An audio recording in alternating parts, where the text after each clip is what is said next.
Hello friends, నమస్తే. ఎలా ఉన్నారండి అందరూ? Welcome back to Tulas kitchen. చలికాలంలో చిన్నవాళ్ళ నుంచి పెద్దవాళ్ళ వరకు వచ్చే జలుబు దగ్గు నుంచి మంచి రిలీఫ్ కోసం, అలాగే నోటికి కొంచెం కారంగా మిరియాల మురుకుల్ని ఎలా ప్రిపేర్ చేసుకోవాలో చూద్దామండి. వీటిలో మనం ఎటువంటి శనగపిండి కానీ, కారం పొడి కానీ, పచ్చిమిర్చి పేస్ట్ కానీ వాడమండి. ఈ మురుకులు కొంచెం స్పైసీగా, గుల్లగా, కరకరలాడుతూ చాలా బాగుంటాయండి. ఒక్కటి తిందాం అనుకునే వాళ్ళు 4-5 అయితే ఈజీగా తినేస్తారు. ఫస్ట్ ఒక మిక్సింగ్ బౌల్ తీసుకొని దాంట్లో అరకిలో బియ్యపిండి వేసుకోండి. అరకిలో అంటే మనం ఇంట్లో వాడుకొని పెద్ద గ్లాస్తో 2 గ్లాసులు వేసుకోవాలి. పొడి బియ్యపిండి వేసుకోవాలండి. ఇప్పుడు దీంట్లో 1 టీ స్పూన్ వాముని తీసుకొని ఇలా చేత్తో కొంచెం క్రష్ చేసుకొని వేసుకోండి. వాము ప్లేస్లో జీలకర్ర వేసుకోవచ్చు, లేదంటే సగం జీలకర్ర సగం వాము కూడా వేసుకోవచ్చు. ఇప్పుడు దీంట్లో మంచి టేస్ట్ కోసం 2 టీ స్పూన్ల నువ్వులు వేసుకోండి. అలాగే 1 స్పూన్ మిరియాల పొడి వేసుకోండి. ఇక కారం వేయనవసరం లేదు. అలాగే 1 టీ స్పూన్ సాల్ట్ కూడా వేసుకొని పొడి పిండిలన్నీ ఒకసారి బాగా మిక్స్ చేసుకోండి. మీకు కంప్లీట్గా మిరియాల పొడి వద్దనుకుంటే 1/2 టీ స్పూన్ మిరియాల పొడి, 1/2 టీ స్పూన్ కారం కూడా వేసుకోవచ్చు.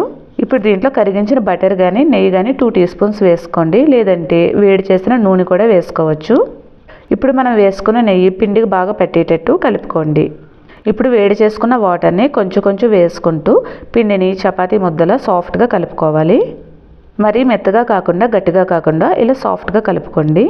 మనం మురుకులు వేసుకోవడానికి ఇలాంటి స్టార్ ఆకారంలో ఉన్న ప్లేట్ని తీసుకోవాలి. జంతికలు గొట్టానికి పిండి అంటుకోకుండా కొంచెం ఆయిల్ వేసుకొని గొట్టం మొత్తం స్ప్రెడ్ చేసుకోండి. ఇప్పుడు మనం కలిపి పెట్టుకున్న పిండి నుంచి కొంచెం తీసుకొని జంతికలు గొట్టాన్ని మొత్తం నింపుకోండి.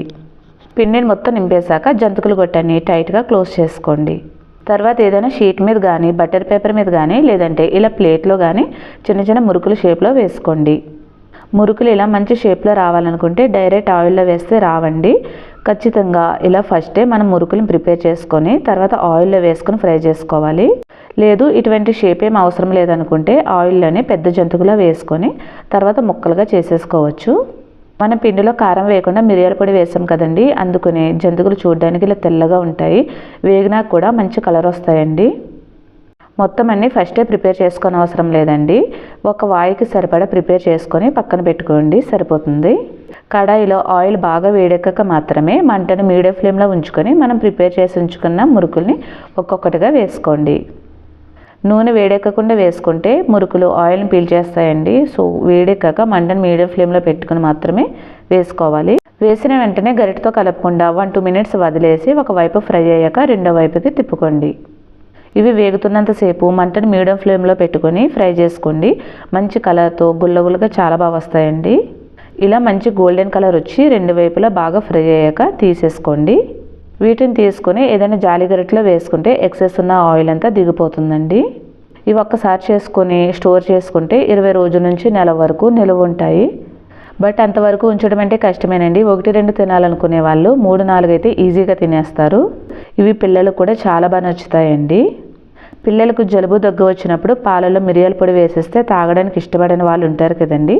సో అలాంటి వాళ్ళకు మిరియాల పొడితో స్నాక్స్ ప్రిపేర్ చేసి ఇవ్వండి, ఇష్టంగా తినేస్తారు. ఈ వీడియో నచ్చితే ప్లీజ్ ఒక లైక్ చేసి ఫ్రెండ్స్కి, రిలేటివ్స్కి షేర్ చేయండి. ఛానల్ని తప్పకుండా సబ్స్క్రైబ్ చేసుకోండి. Thank you for watching.